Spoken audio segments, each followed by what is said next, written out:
that's going on. I'm sorry. I'm not the president.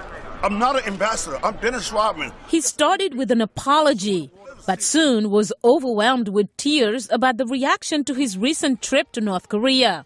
He says all he intended to do was to show in the world the fact that we can actually get along and be happy for one day. The idea was unpopular in the U.S. Neither was it in neighboring South Korea, where social media comments about his trip were not always complimentary. 자, 로드먼의 얘기를 잠깐 들어봤는데요. But all along, Dennis Rodman said he was not interested in politics. Happy birthday to you. Although he did sing happy birthday to North Korea's leader, Kim Jong-un. Dan Pinkston is Deputy Director for Northeast Asia at the International Crisis Group.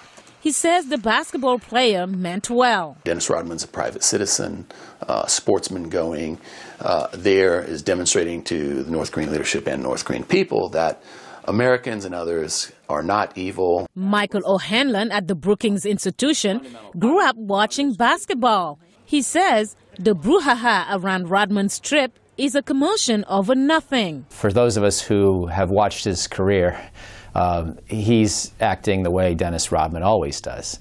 But O'Hanlon says the important thing is what the world has recently learned about the young North Korean leader, and it should be taken seriously. I think we've learned that he's willing to be brutal, that he is his grandfather's son and his grandfather's grandson, his father's son. He is acting in the Kim tradition. This is not a nice group of people. They have ruled over the last Stalinist regime on Earth. They are as brutal as anyone on the planet in that period of time. Although there was never any evidence that Kim Jong-un was going to be different, O'Hanlon says he was hoping Mr. Kim would be a reformist considering his Western education. Unfortunately, this execution of his uncle, who was the closest to China of anybody in the North Korean ruling elite, as far as I understand it, that probably is a bad sign, because that suggests that even a person who might be pro-reform, or at least open to reform, like the uncle, is no longer going to be tolerated. O'Hanlon says, Rodman or not, sports diplomacy can't do much for a country like North Korea.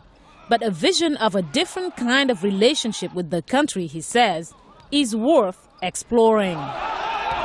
In Washington, Mariama Diallo, VOA News.